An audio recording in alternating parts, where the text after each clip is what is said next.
So welcome. We've got some people who've just arrived, so I am going to introduce the session and then we'll begin. So I'd like to introduce you to Diane Goff, our Project Chair of Examiners, and John Taylor, Project Chief Examiner, who are going to first take you through a short training session on the new Express approach to delivering our Level 1, 2 and 3 project qualification. We also have Dr. Emma Thompson from the University of Southampton joining us today, and at the end she'll take you through some of her work supporting and researching the value of the EPQ. She'll be able to answer some questions from a higher education perspective and from her EPQ work in schools around the country. We also have Rachel Steele and Helen Turner on the call, and they'll be able to answer any questions you have about artifact and performance projects. We'll have some time for Q&A and a bit of networking, so please use the chat functionality to add your questions and ideas to the chat box or just to say hello, and we'll do our best to answer everything live. If not, we'll follow up straight away after with some answers to your questions. We are recording the session, but we'll respect your privacy and won't be reading out your names when we respond to your questions. So on that note, I'd like to hand over to Diane to take us through the first part of the training. Over to you, Diane. Thank you very much, Jenna, and a very warm welcome to this training session, which covers the delivery of the Pearson Edexcel Express Foundation, which is Level 1, Higher, Level 2, and Extended Project Level 3 in 3 months.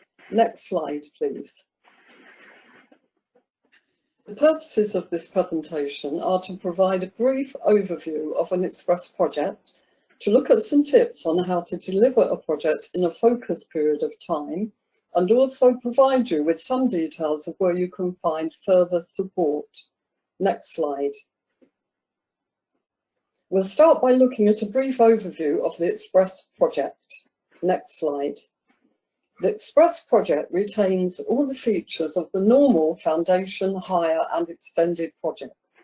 The intention behind the Express project is to provide learners with an opportunity to complete the project in a focused period of time, to take advantage of what would have been revision and study time during the summer term. The project can be carried out by learners in their own homes, and support can be delivered, and in fact needs to be delivered, from a mentor or tutor assessor online. As with usual project delivery, content should be chosen by the learner with help where required from the tutor assessor. The project topic should be something that really interests and motivates the learner. A full range of project outcomes are available for the Express project, as they are with the non-Express project outcomes, so learners have a variety of formats to choose from, not just a written report. They can also do an investigation, an artifact, or a performance. Next slide, please. Let's just take a look now at some tips as to how to deliver the Express project in a focused period of time. Next slide, please. It is very important that learners have mentor support in order to finalise their project in this relatively short time frame. Mentors are advised to consider the points shown here on the slide. They should ensure that the research title or design brief or performance requirements are very focused and not too wide-ranging. Next slide, please. Similarly, could you go back to slide 6? Sorry. Back to slide 6, please. Thank you. Similarly, the project title should be divided into small objectives. Around about 3 project objectives, or POs as we refer to them, is considered sufficient. Dated and specific, but also very realistic timescales should be provided in section 3 on the project proposal form. Learners should be encouraged to adhere to these, and where they do not, they state these changes in the activity log, giving reasons for them. A wide range of help and support is available to learners, some of which we'll look at later. It is important that learners are made aware of this support and make full use of it. The support includes online support available on the Future Ready page of the Pearson website. I'm now going to hand over to John. Thank you, John. Thank you, Diane. Well, good afternoon, everybody, and I'm hoping audio is fine.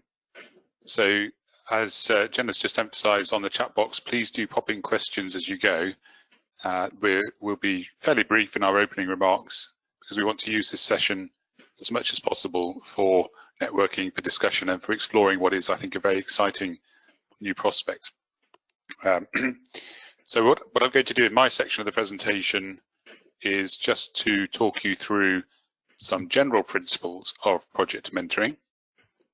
And Diane's already mentioned we've been producing quite a bit of new free content, which is available through the Future Ready microsite.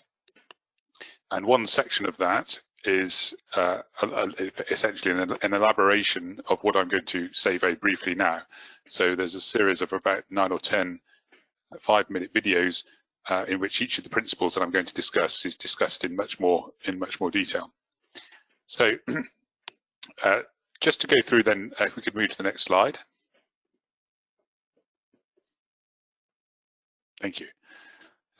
Basic principles of project mentoring. I imagine that most of this will be familiar to many of us.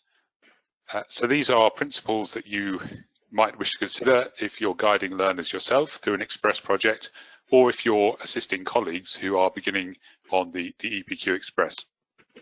And just to answer a question that Peter's put in already, the EPQ Express is the same qualification as EPQ, but we've worked on a model which can be condensed into a shorter time frame. Specifically, we've done that with an awareness that there's a huge number of learners at the moment who've got a period of time which would have been devoted to examination, the end of their examination courses and actually taking exams. Of course, that's all been taken away. And we felt that there was a significant opportunity for them to use project work in a fairly short, intense 3-month period to provide a meaningful end to their academic courses when the examination route has closed down. So there is structurally, in terms of assessment levels, in terms of assessment organisation, it is the same EPQ, but in a more condensed time frame. So with that said, let's go through some of these principles. So the first is that if we're going to encourage learners to succeed with project work, then we need to teach them the skills that are required by successful project work. Project skills are not innate skills. They are skills which need to be taught, just like skills in any other subject. And not just skills, learners at all levels will also need guidance and scaffolding for their project. And the mentor's role is to provide that, to facilitate the learning journey. So although it's absolutely integral to project learning that it involves independence and discovery on the part of the learner, that doesn't mean at all that they're just left on their own. And one of the reasons why we've provided extensive support for the EPQ Express, extensive online support for EPQ Express, is to make sure that those frameworks, that scaffolding and that supporting structure is in place, even when learners are working remotely. So we'll return at the end of this session to discuss what support is available specifically. As well as general support for the learning process, mentors need to facilitate the specific process of choosing and refining a suitable title. And I think here, over the years, I've thought about what the core, if you like, of the core criteria are for choice of a title.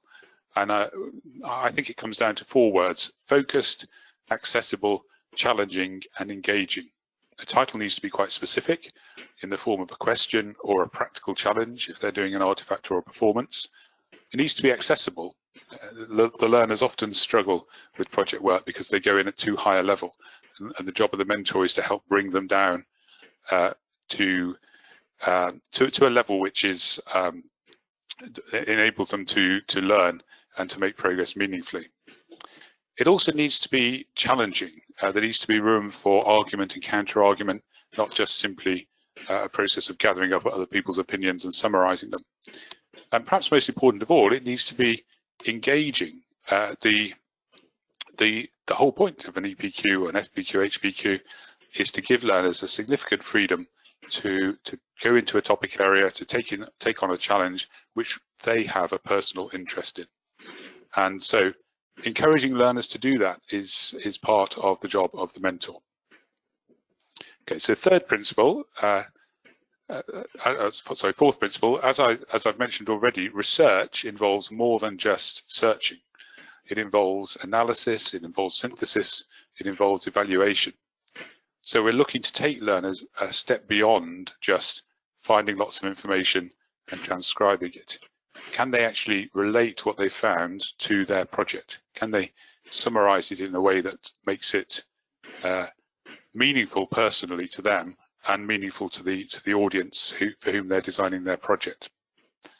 So there's a challenge there. That's a difficult task, and again, that needs support, it needs scaffolding, it needs resources. And if you look at our Future Ready microsite, you'll see we've started already, and there's more resource to be added with some guidance specifically for mentors, but also with webinars which are targeting learners in exactly this area, giving them the tools that they need to begin genuine research of their own.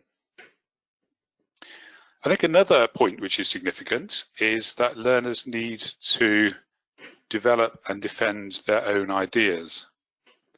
It's quite common in project work for the learner to be a little hesitant, a little cautious, and for them to, as it were, hide behind the research process so that they spend their time analysing other people's ideas, but not actually engaging in putting forward their own point of view. And I think it's very important with EPQ or any of the project qualifications that we really challenge learners to enter into the debate, to put forward their own creative response to the challenge that they've set themselves. And a lot of that is about courage and confidence. Again, it's the job of the mentor to help to provide that, to start the learner really from the outset thinking, yes, I've got something to say about this question. My ideas count too. It's not just about other people's thoughts. Another key principle is counter-argument. We want to see learners engage in debate. We want to see them exploring alternative perspectives. And it's really a hallmark as they're moving through the levels and to the higher mark bands. A hallmark of success is where they can actually ask themselves a question, what would be the strongest argument against what I've just said? And if they're capable of analysing and responding to that, then they've really learned a valuable skill and their project will be richer.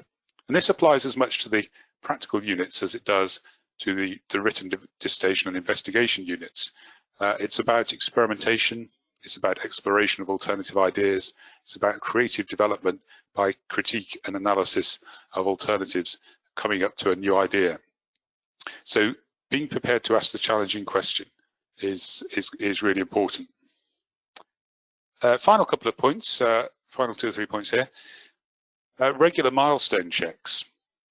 I usually tell my learners that the project, whether it's a foundation, higher or extended project, is almost certainly the single biggest piece of work that they will have engaged in up to that stage in their academic career.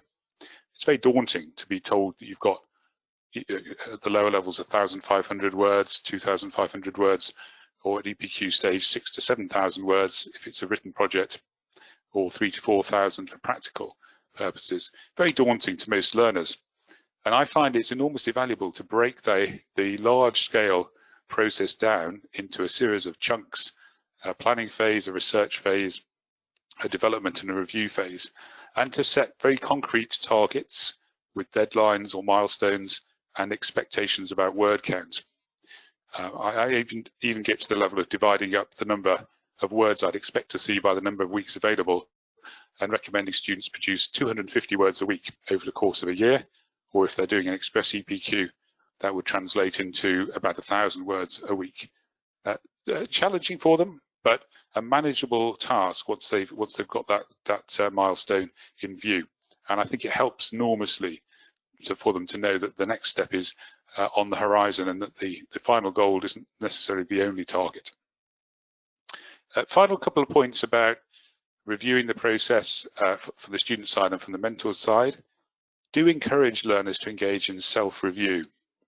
If you go on the Future Ready microsite, you'll see that we've put together a toolkit called EPQ Online. And this is designed with a bunch of resources to facilitate the process of moving EPQ into an online domain. And obviously one aspect of that is encouraging learners to be more self-reflective, to be more independent, to be taking control of the process to a greater extent. So there are some checklists in there which really break the project down into its structural components and allow the learner themselves to evaluate have they actually done what's needed in area 1, 2, 3 or 4 to meet the criteria. Final point, mentoring by questioning. Mentoring is a difficult art to get right. There's a balance to be struck between the desire to help and to facilitate and to move the student forward, but also at the same time to recognise that the learning journey is their journey and it's their ideas that should be taking precedence, that they need to be the ones who are responsible for driving the process. And one very simple way of doing this to get the balance right is to, instead of offering advice in the form of statements or instructions, simply to question. I mean, this goes right back to Socrates with the Socratic method, to teach by questioning, to actually ask the questions that lead the learner to discover for themselves what the next step is. The great art of mentoring is about helping them take one more step, not necessarily completing and perfecting, just taking one more step. And questions are a very powerful tool for that. Okay, thank you. Next slide, please.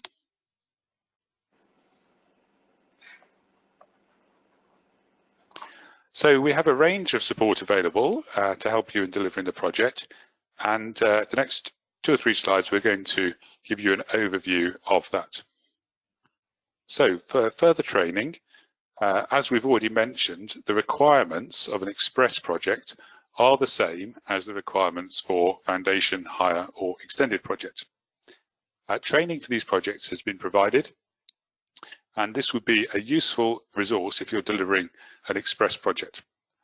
So to find training resources, follow the directions on this slide. Look within the Training from Pearson pre-recorded training section, and then under the tab Project Qualification. Next slide, please.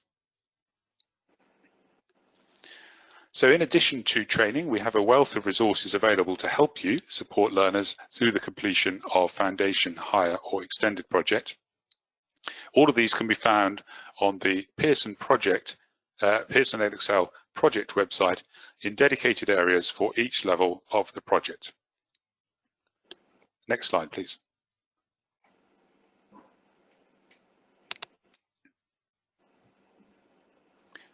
So you can also find support for on the new Future Ready microsite, and what we have there is a series of different elements that we've built around this idea of giving learners more direct-to-learner support, but also giving you a bunch of new resources as mentors.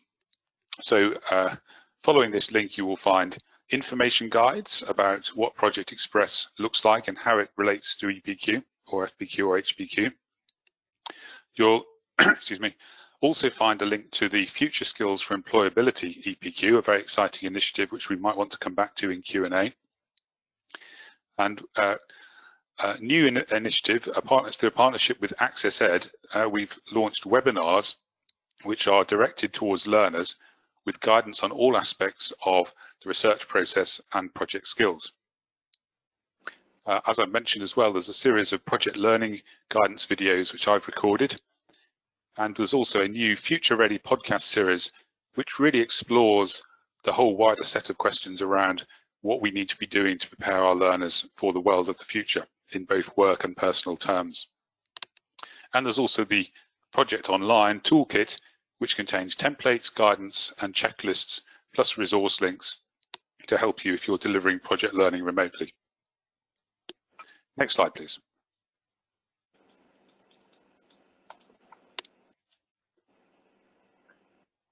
So access to further support is shown here.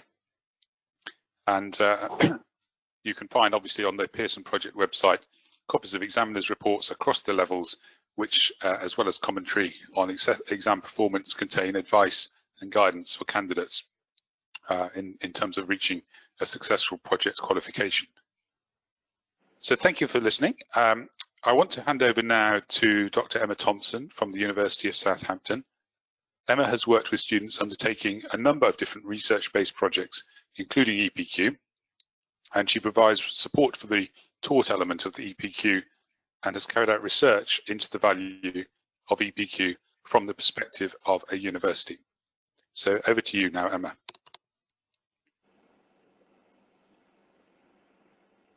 Hi there, I hope you can all hear me okay. So yeah, hopefully I will be able to bring you some of the higher education perspective as to why the EPQ is so useful and why, you know, the express EPQ that students have the opportunity to do here is probably quite a good use of their time, particularly maybe for those who weren't considering doing an EPQ. I know there's often students who I meet who say they, you know, they haven't got room for it within their curriculum. Well, you know, they just might at the moment. So what you can see on the screen there is some of the sort of research or the data that John alluded to in how we have looked at students are performing once they've done an EPQ, so once they come to university. So this is based on our own data across a period of 4 years. So we obviously see students coming to us with an EPQ and a host of other qualifications. And what we've looked at here is whether students have done an EPQ versus those who haven't done an EPQ.